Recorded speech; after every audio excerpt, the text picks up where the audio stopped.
Região Central da Flórida aprova lei que obriga a tradução de português em serviços públicos. Conselho de Saúde Latino cria programa de obstetrícia para ajudar gestantes de baixa renda. Consulado do Brasil anuncia jornada itinerante em Pompano Beach, na Flórida. Imigração. Vitória na Justiça vai levar a administração Biden a aumentar as deportações na fronteira. E a comunidade brasileira participa de marcha contra o tráfico humano em South Miami Beach. Todo ano, cerca de 50 milhões de pessoas são traficadas no mundo todo. 70% delas são mulheres e meninas.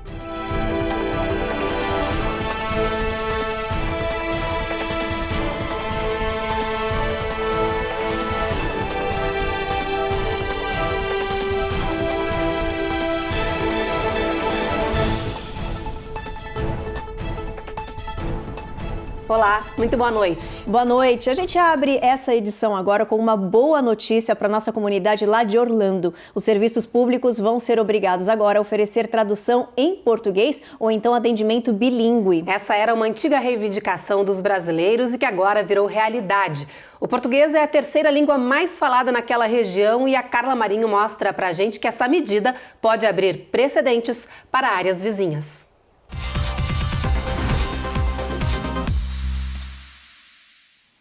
Muitos imigrantes que chegam aos Estados Unidos se deparam com a barreira do idioma. A dificuldade de entender um contrato de aluguel, por exemplo, um diagnóstico médico, ou seja, questões que envolvem necessidades básicas, acaba frustrando o sonho americano de muita gente.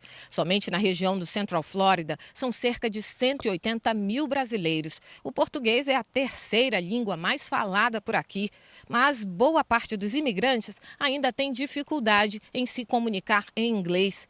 Nos últimos anos, a Câmara do Comércio Brasil-América, na Flórida Central, tem trabalhado com representações federais do Brasil nos Estados Unidos para garantir atendimento por meio de tradução presencial ou online nas repartições públicas. E a luta antiga finalmente alcançou o êxito.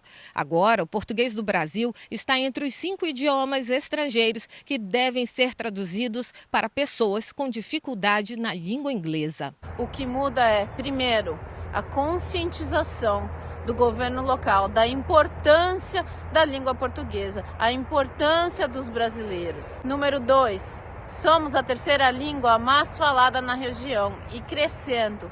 Então, isso mostra uma vitória mesmo significativa para a nossa comunidade. No dia 10 de outubro, durante sessão plenária conduzida pelo prefeito do condado de Orange, Jerry L. Demings, foi aprovado o projeto de lei de não discriminação e acesso a idiomas título 6. A aprovação teve como base o título 6 da Lei dos Direitos Civis de 1964, que determina que nenhuma pessoa nos Estados Unidos deverá ser excluída de participação, ter benefício negado ou estar sujeito a discriminação por motivos de raça, cor ou origem nacional. Isso inclui o acesso a serviços públicos por meio de tradutores bilíngues para indivíduos com limitações no inglês. Com a aprovação, os imigrantes que falam espanhol, crioulo haitiano, português do Brasil, árabe e vietnamita devem solicitar atendimento em sua língua de origem em qualquer repartição pública do condado de Orange. Aquele que tem dificuldade com a língua inglesa, então pode ter não só os benefícios, aplicação para licenças para fazer o seu negócio, para empreender aqui, pode ser coisas básicas de informação de como fazer, a parte profissional, de licenciamento, de licenças, muitas coisas que vai facilitar. O número de pessoas seriam por volta de 1% da população, a média de 13 mil pessoas. Claro que a gente sabe que esse número foi de dezembro de 22 e desde então já crescemos bastante. Agora atenção, moradores da Flórida. O Consulado-Geral do Brasil de Miami vai realizar uma jornada itinerante em Pompano Beach, no condado de Broward. O evento será no dia 9 de novembro, das 10 da manhã às 5 da tarde, no endereço que está aparecendo aí na sua tela. Como de praxe, essa iniciativa tem a intenção de levar os serviços consulares para mais perto dos residentes brasileiros aqui dos Estados Unidos. Serão mais de 70 serviços disponíveis à população, como emissão de passaportes, procurações e registros de nascimento. Mas olha, atenção, Para conseguir os agendamentos, é preciso fazer a solicitação prévia. Para isso, basta acessar o site do Consulado-Geral do Brasil em Miami, clicar na aba Jornada em Pompano Beach no dia 9/11 e agendar o serviço necessário. O consulado diz que espera atender centenas de brasileiros que vivem nessa região. E o assunto agora é imigrantes grávidas. O Conselho de Saúde Latino criou um programa social de obstetrícia para ajudar mulheres de baixa renda em Connecticut. A ideia é oferecer assistência médica pré-natal e de parto, e assim reduzir a incidência de prematuridade, baixo peso e risco de morte dos recém-nascidos. Ter um filho nos Estados Unidos custa em média $20 mil ou mais. Esse valor inclui gravidez, nascimento e cuidados pós-parto.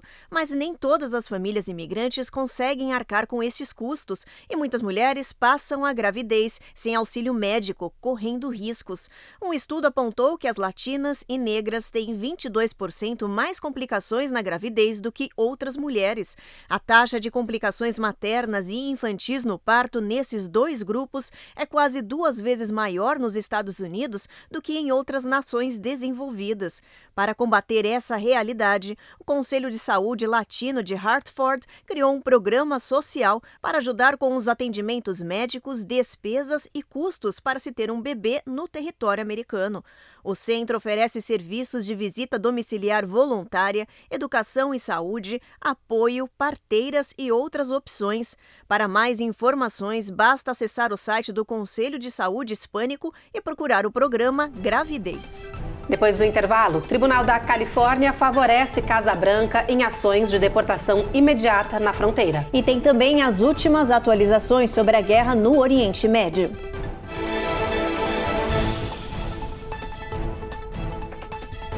Américas no Ar. Oferecimento Rejuve Chef. Melhore agora sua qualidade de vida.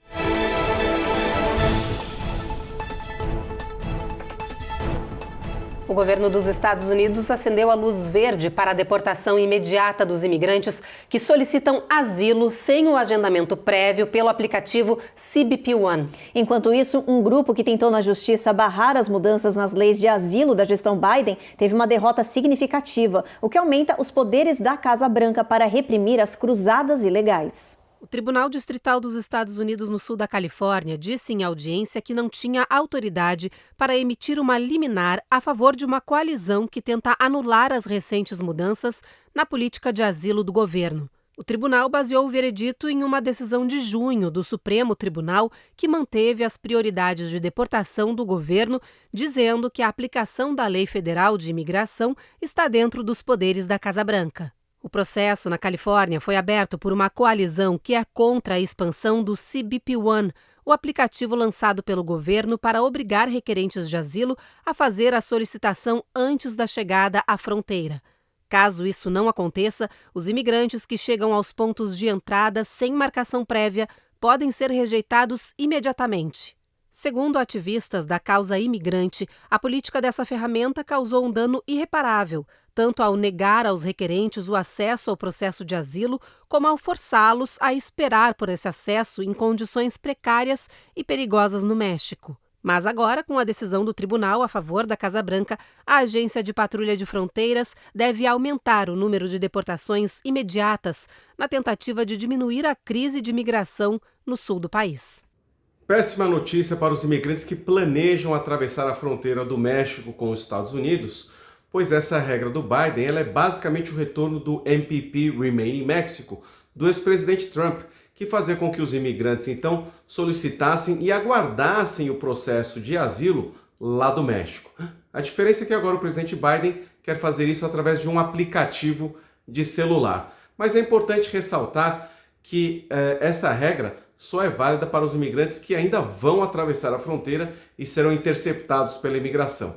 Também é importante ressaltar que essa regra ela vai ainda sofrer uma apelação, um recurso em instância superior e ela, quem sabe, pode ser revertida.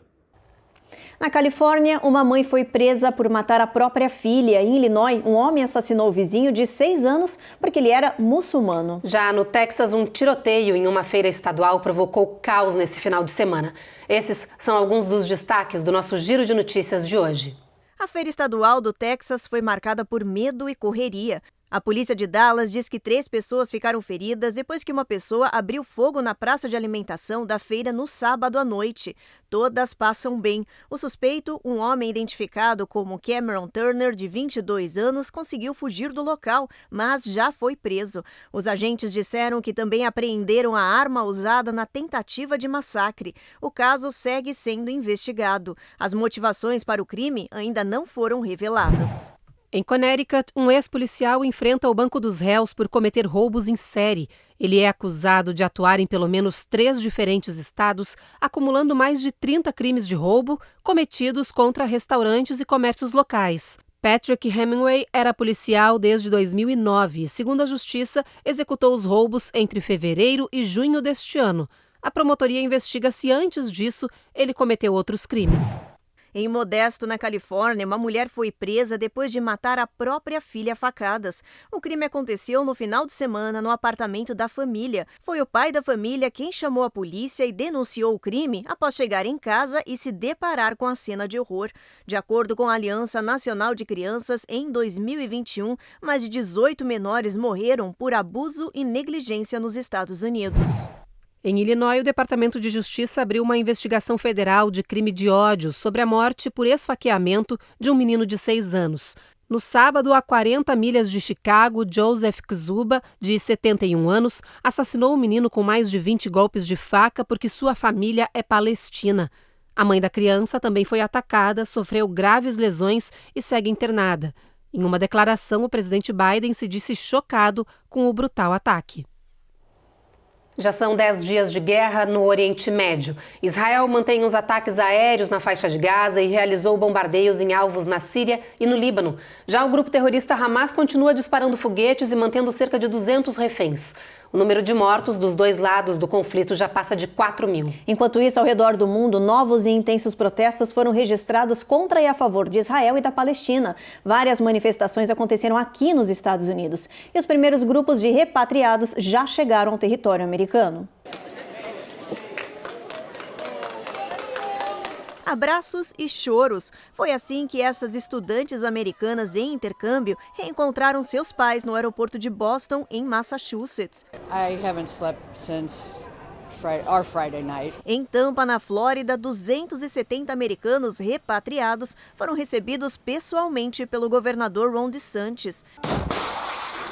No final de semana, a tensão no Oriente Médio aumentou. Israel bombardeou aeroportos na Síria e alvos do Hezbollah no Líbano. O grupo xiita respondeu com tiros. Tanques e soldados israelenses permanecem em alerta e posicionados em todas as fronteiras. Na faixa de Gaza, os militares aguardam a decisão de uma invasão terrestre e mantêm os bombardeios aéreos. Dentro do território palestino, milhares tentam fugir rumo ao Egito. A ONU disse que a crise humanitária na região, sem água, luz e comida, é sem precedentes. Já são mais de 2.400 mortos. Israel anunciou que não vai negociar a paz enquanto Hamas mantiver cerca de 200 reféns. O governo de Jerusalém divulgou novas imagens dos ataques do grupo ao território israelense. Nesse vídeo, o terrorista atira contra todas as portas dos banheiros químicos para matar quem estivesse escondido dentro. Neste outro, o Hamas treina como atacar e matar todos os israelenses no sangrento ataque do dia 7 de outubro. Em visita ao exército israelense, o premier Netanyahu pediu para os soldados se prepararem para a nova fase da guerra.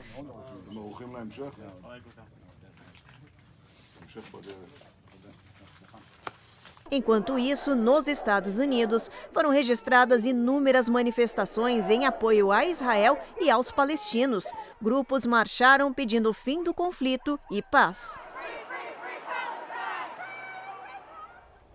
No próximo bloco, o final de semana foi marcado por uma marcha de alerta para o tráfico humano em Miami. E no Arkansas, centenas de pessoas se reuniram para chamar atenção para o câncer de mama.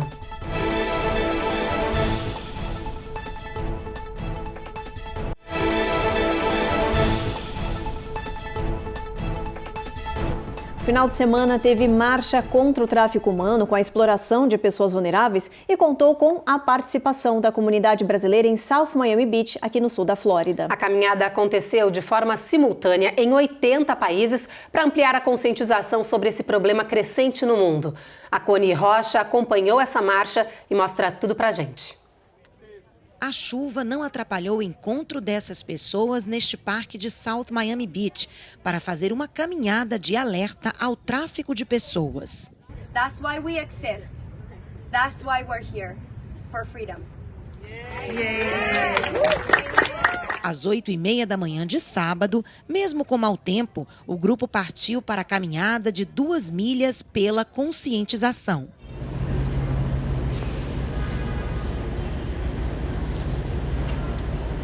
Organizada pela ONG A21, a marcha passou pelas principais ruas, avenidas, pontos turísticos de South Miami Beach e contou com o apoio da polícia local. Como eu já faço um trabalho aqui na Flórida com vítimas de violência doméstica e tráfico humano, a LAD me convidou para apoiar esse incentivo, no combate ao tráfico humano, que é uma coisa inacreditável que está acontecendo ainda nos dias de hoje. E estou muito contente de fazer parte e conectar outras colaboradoras também que ajudaram para que esse dia acontecesse hoje. Estou muito feliz de estar representando aqui essa caminhada da A21 aqui na Flórida. O preto foi a cor escolhida para essa caminhada. E o silêncio total, uma forma de conscientizar as pessoas no combate ao tráfico humano. Todo ano, cerca de 50 milhões de pessoas são traficadas no mundo todo. 70% delas são mulheres e meninas. O tráfico humano é a exploração de pessoas em situação de vulnerabilidade. Entre os crimes, a exploração sexual ou laboral ou o confinamento para remoção de órgãos ou tecidos. Como educadora, eu vejo a importância da gente disseminar informação, em especial os jovens, que talvez as pessoas não saibam, mas existe um número muito grande de jovens sendo escravizados. É incrível a gente falar de escravidão nos dias de hoje, mas existe. A marcha aconteceu simultaneamente em 500 cidades do mundo, em mais de 80 países, para divulgar esse crime e criar consciência coletiva sobre esse problema. A comunidade tem que estar consciente que nós estamos precisando de ajuda. Esse human trafficking é sério. São crianças, são mulheres, são jovens e a gente precisa tomar uma atitude. Nós temos que parar isso. E eu estou para apoiar esse evento que é uma questão de conscientizar o povo de que nós precisamos parar com o human trafficking. No estado do Arkansas, centenas de pessoas se reuniram neste final de semana para uma caminhada para lá de especial. Como estamos no Outubro Rosa, o grupo tomou as ruas para chamar a atenção para a prevenção contra o câncer de mama. A caminhada Pink Warrior foi promovida por uma organização que anualmente arrecada fundos para beneficiar pessoas que enfrentam a doença. Segundo o Instituto Nacional de Câncer, estima-se que em 2023, mais de 290 mil novos casos de câncer de mama serão descobertos aqui nos Estados Unidos. E também neste ano, a doença deve matar mais de 40 mil pessoas. Segundo o CDC, o melhor remédio é a prevenção, por isso lembrem-se de fazer o autoexame e as consultas anuais com um médico. E depois do intervalo, um estudo alarmante aponta quais partes dos Estados Unidos podem ficar inabitáveis no futuro por causa do calor. E a gente mostra que uma caminhonete reformada de 1940 foi eleita como o carro mais bonito do mundo.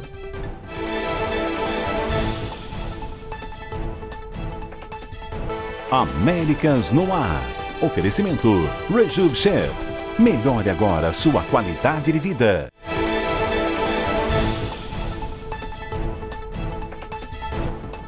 Já voltamos e com uma notícia alarmante. Um estudo apontou que partes do centro, sul e leste dos Estados Unidos estão registrando aquecimentos crescentes e perigosos por causa das mudanças climáticas. Isso significa que no futuro próximo, essas áreas do território norte-americano vão registrar temperaturas tão altas e tão quentes que podem se tornar inabitáveis, como nos mostra agora a repórter Eloaura Zen. Um estudo publicado na plataforma Eric Alert confirma.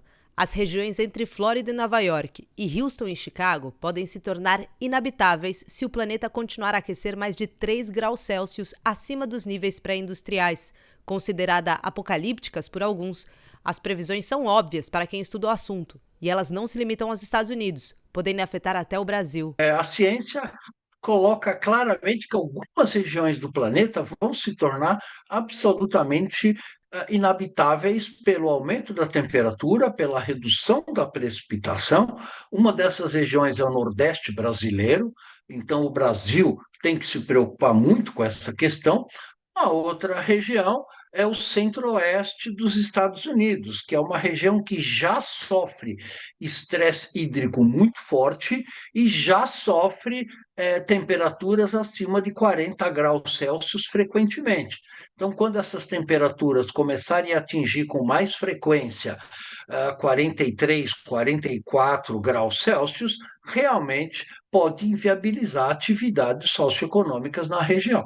A pesquisa trabalha com 5 cenários possíveis e um desfecho mais feliz depende de decisões imediatas. Para os especialistas, é preciso expandir a discussão sobre o clima para além das rodas ambientais, abrangendo círculos econômicos, políticos e sociais. Certamente é uma questão que nós temos que pensar, porque isso vai provocar migrações internas e migrações entre países de uma maneira muito intensa. Então, por exemplo, no caso dos Estados Unidos, as previsões do IPCC é de uma forte redução de chuvas na América Central como um todo. E isto pode vir a intensificar a crise de migração da América Central para os Estados Unidos de uma maneira muito forte. Então, estas regiões são regiões vulneráveis e precisam de políticas públicas específicas para minimizar o dano na população mais vulnerável. Até agora, somente neste ano, os Estados Unidos somam 24 desastres naturais ligados ao clima, com perdas superiores a $1 bilhão cada. Os eventos incluem secas, inundações, tempestades, ciclone tropical e incêndios florestais, como o do Havaí. Embora a ciência não possa prever onde e quando a próxima tragédia vai acontecer, ela sabe como evitar que essas catástrofes continuem acontecendo. A solução é reduzir as emissões de gás de efeito estufa o mais rapidamente possível e o mais fortemente possível. Quer dizer, sem isso, os cenários socioeconômicos para o planeta se tornam bastante difíceis e bastante sombrios. Vamos dar uma olhadinha no nosso mapa, ver como é que vai estar então o clima amanhã para todo o país.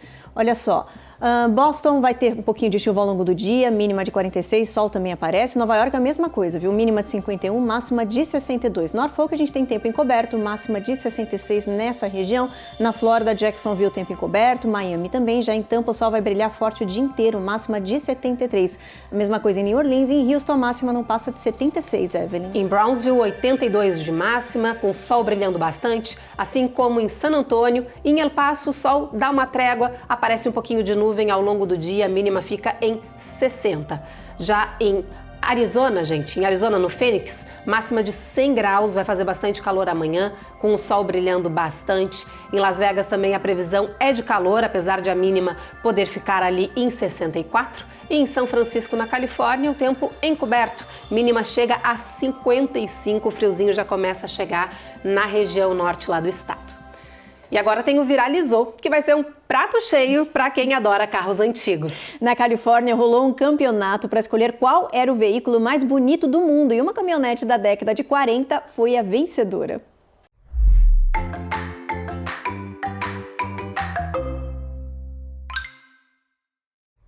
A cidade de Modesto, na Califórnia, é conhecida como berço do grafite americano e também pelos seus carros clássicos. E agora uma caminhonete local foi eleita a mais bonita do mundo no Grand National Truck Show. Ela desbancou todas essas raridades e conquistou os jurados com esse verde metálico. I kind of wanted to keep the truck kind of a late 50s, early 60s vibe, kind of American Graffiti period. It's because I am born and raised in Modesto. Greg Tidwell é o dono desse Ford 1940. Ele diz que ficou sem palavras e chocado quando foi escolhido o vencedor do concurso. I don't even know how to say it. It was all inspiring. It was breathtaking. I was totally shocked that I won. Greg comprou o carro um tempão atrás e começou um projeto de reformar o veículo da década de 40.